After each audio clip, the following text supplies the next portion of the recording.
What up, boys? My name is Toxic AF, or Powerful Now, if you know me from my other YouTube channel. And today I want to talk to you guys about countering a very popular weapon in the game right now, the Curse Staff. Now, I'm sure plenty of you, if you go out and do PvP in the Mists or Corrupted Dungeons, or maybe even Arena, I'm not sure, I don't do that, but I'm sure plenty of you have seen this weapon and you've run into problems dying to this weapon too fast because you don't have a lot of experience fighting against it. So what I'm going to do in this video today is I'm going to show you almost all the ways to counter it, at least like the most relevant ones, and talk to you guys a bit more about just how to play against it, because it is one of my favorite weapons and I have a lot of experience fighting against players who know how to fight against this weapon. So the best place to start here, I think, is going to be explaining exactly what Curse Staff is. It's this item here that you're going to see on the screen. I'm sure you've seen it all over the place. On the Q, it has the ability Vile Curse, and what this does is it stacks a damage over time effect on the enemy, which stacks up to 4. There are a fair number of W's for this weapon, but the most commonly used one is going to be Desecrate. This is just a root. And then here is the main problem ability which people seem to have the most trouble with, Death Curse. And what this does is it plants a bomb on the enemy, which deals damage based on the number of Vile Curse stacks currently on you. This damage is kind of sneaky. You don't see it coming unless you're paying attention to your debuffs, and I think this is what really catches people off guard. And with that out of the way, I'm going to start going over ways to counter it, starting with the most commonly used one, the Guardian Helmet. The Guardian Helmet has the ability Emergency Shield, and what Emergency Shield does is it's going to remove all Vile Curse stacks from you. And it also gives you an Absorb Shield, essentially making the E do close to no damage. It'll still do some, but the majority of the burst will be removed.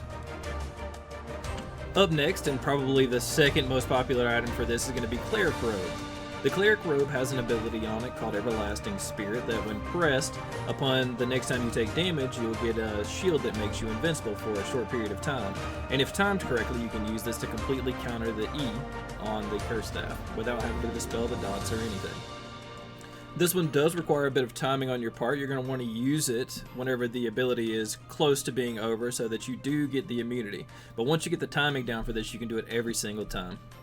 Next, I'm going to go over the ability Dodge. Dodge is the very first ability on every single pair of boots in the game, as far as I know, and what Dodge does is it essentially just gives you a 0.8 second iframe that you can use at the end of the Curse E duration to completely immune the damage. And so if you don't have any of the previously listed items, you're always going to have boots on. And although it does come at the loss of mobility, you can use this to beat a curse user if it's a 1v1 and you know you're not going to get ran up on, and so you could still make an escape. Next on the list is the item Cleric Cowl. And what Cleric Cowl does on its third ability on the list there, it has Ice Block. And Ice Block just gives you a very long period of immunity, 4.75 seconds. This can be used while you're stunned, silenced, or anything like that. And if you use it just at the end or close to the end of the Curse Staff's E duration, you're going to avoid all of the damage. It's a very, very, very nice item for countering Curse Staff. In this section, I'm just going to include all blinks. So essentially every blink in the game, the ones that are on boots, the ones that are on some weapons from Arcane Staff, Frost Staff, etc., these give you a 0.2 second iframe. This is probably one of the hardest ones to hit, the highest skill cap one to hit, and would probably also require you to have decent latency. I wouldn't rely on this one, but if it's all you've got, it does exist there, and if you want to look like you're fucking really good at the game, practice this one. This one is incredible. Next up, I'm going to go over the Claymore ability on its E, Charge. Now, Charge, essentially all it does is it uses a number of your heroic charges, and it charges you towards the target and deals a bunch of damage. But I think a lesser known mechanic of this ability is the fact that it does give you an iframe. And if you time this at the very end of the Curse Staff E, it will completely immune the damage from it, so no explosion damage. The weapon that I lose to the most commonly as Curse Staff is Claymore. And while we're on the subject of swords, I'd also like to go over the ability Parry Strike.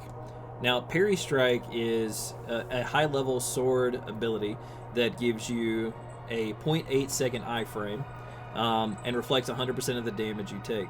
And if you use this at the end of the Curse Staff E, you can completely immune all the damage from it. It's also on very similar cooldown to the Cursed FE, unless they're using a cooldown build like I do.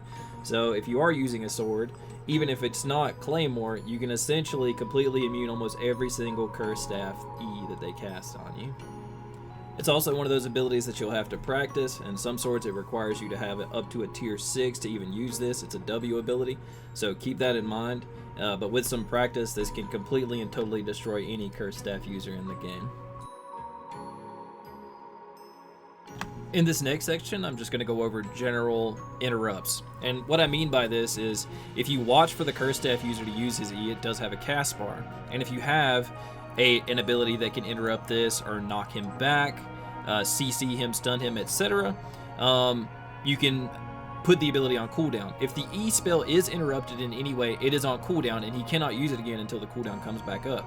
So if you have a cloth helmet, tons of people use Mage Cowl, for example. You could switch this over to the knockback and interrupt the ability. And also, I've included on the screen 2 abilities from other popular weapons that can also knock this spellcast and interrupt it.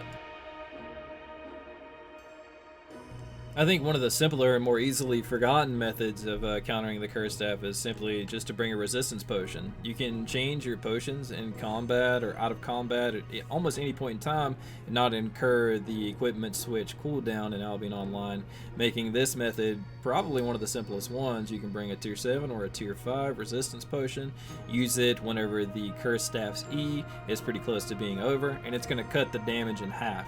Literally, it cuts it in half. And it's going to make killing you a lot harder. And for this last one here, I'm just going to go over Shadow Edge. Shadow Edge is a dagger ability that you can unlock at level 70 in the dagger tree, and it gives you an iframe. So if you wait until the Cursed Staff E is almost over and press your Shadow Edge and have it land, you will completely immune all the damage. And with all of those out of the way, I'd just like to give you one final tip in being able to either defeat or escape Cursed Staff. If you ever don't want to die to a Cursed Staff player, just turn around and walk away. It's one of the, if not the least mobile weapon in the game, which is why it deals so much damage. It has no movement speed abilities. It has one movement speed passive that they have to cast multiple spells to take advantage of. It's very short, essentially useless. No one uses it. If you don't want to die to Cursed Staff, just run away. But you need to make sure that you run away before your health is too low. Keep in mind it's a damage over time weapon, and those cursed stacks can kind of catch you off guard. If you run away at say 300 health and you still have 4 stacks of Vile Curse on you, you can still die. So just keep that in mind, and if you don't underestimate the Cursed Staff, it won't feel so overpowered to you. It's a very easy weapon to counter, a very easy weapon to avoid dying to. And I think once more people kind of catch on to this, you won't see so many Cursed Staff rats in the Miss or Corrupted dungeons. And that's all for me. Thank you so much for watching. If you like this video, please leave a like, leave a comment, and subscribe if you feel like it. I appreciate it. Have a good day and Happy New Year.